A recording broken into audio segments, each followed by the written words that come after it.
Men in blue తొలిసారి 1983లో one day ప్రపంచ కప్ను గెలుచుకుంది. దీని తర్వాత ఆ జట్టు 2011లో వన్డే ప్రపంచ కప్ను, 2013లో ఛాంపియన్స్ ట్రోఫీని కైవసం చేసుకుంది. ఇప్పటి వరకు 3 ఐసీసీ వైట్ బాల్ టోర్నమెంట్లను గెలుచుకున్న భారత ఆటగాళ్లు కేవలం 5 మంది మాత్రమే ఉన్నారు. తాజాగా విరాట్ కోహ్లీ ఈ క్లబ్లోకి అడుగుపెట్టాడు. 2002 ఛాంపియన్స్ ట్రోఫీలో భారత జట్టు మరియు శ్రీలంక జట్టు సంయుక్త విజేతలుగా నిలిచాయి. ఈ టోర్నీలో యువరాజ్ సింగ్ భాగమయ్యాడు.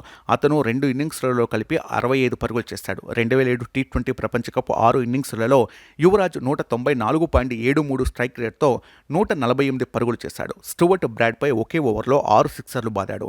అలాగే ఆస్ట్రేలియాతో జరిగిన సెమీఫైనల్లో 70 పరుగులతో తుఫాన్ ఇన్నింగ్స్ ఆడాడు. 2011 వన్డే ప్రపంచ కప్లో Yuvraj Singh player of the టోర్నమెంట్గా ఎంపికయ్యాడు. 362 పరుగులు చేసి 15 వికెట్లు కూడా తీశాడు. 2002 ఛాంపియన్స్ ట్రోఫీలో వీరేంద్ర సెహ్వాగ్ అత్యధిక పరుగులు చేసిన ఆటగాడిగా నిలిచాడు. సెహ్వాగ్ 5 ఇన్నింగ్స్లో 90 సగటుతో 271 పరుగులు చేశాడు. టీ20 ప్రపంచ కప్ 2007లో 5 ఇన్నింగ్స్లలో 133 పరుగులు చేశాడు. 2011 వన్డే ప్రపంచ కప్లలో సెహ్వాగ్ 9 ఇన్నింగ్స్ల్లో 380 పరుగులు చేశాడు. బంగ్లాదేశ్పై 140 బంతుల్లో 175 పరుగుల ఇన్నింగ్స్ ఆడాడు.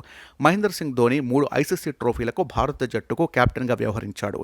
2007 టీ20 వరల్డ్ కప్ లో మహి 6 ఇన్నింగ్స్లలో 154 పరుగులు చేశాడు. 2011 వన్డే ప్రపంచ కప్లో 8 ఇన్నింగ్స్ల్లో 241 పరుగులు చేశాడు. ఫైనల్లో శ్రీలంకపై 91 పరుగులతో అజేయమైన ఇన్నింగ్స్ ఆడాడు. ఇక 2013 ఛాంపియన్స్ ట్రోఫీలో కెప్టెన్ కూల్ 2 ఇన్నింగ్స్లలో 27 పరుగులు చేశాడు. 2011 వన్డే ప్రపంచ కప్లో విరాట్ కోహ్లీ 282 పరుగులు చేశాడు. బంగ్లాదేశ్పై విరాట్ సెంచరీ చేశాడు.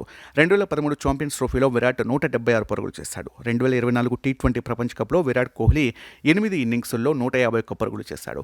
ఫైనల్లో దక్షిణాఫ్రికాపై 76 పరుగులతో విధ్వంసం సృష్టించాడు. 2002 ఛాంపియన్స్ ట్రోఫీలో హర్భజన్ 5 మ్యాచ్ల్లో 6 వికెట్లు పడగొట్టాడు. 2007 టీ20 ప్రపంచ కప్లో 7 వికెట్లు పడగొట్టాడు. 2011 వన్డే ప్రపంచ కప్లో 9 వికెట్లు నేలకొల్చాడు. ఈ వీడియో మీకు నచ్చినట్లయితే ప్లీజ్ లైక్ చేయండి, షేర్ చేయండి, కామెంట్ చేయండి.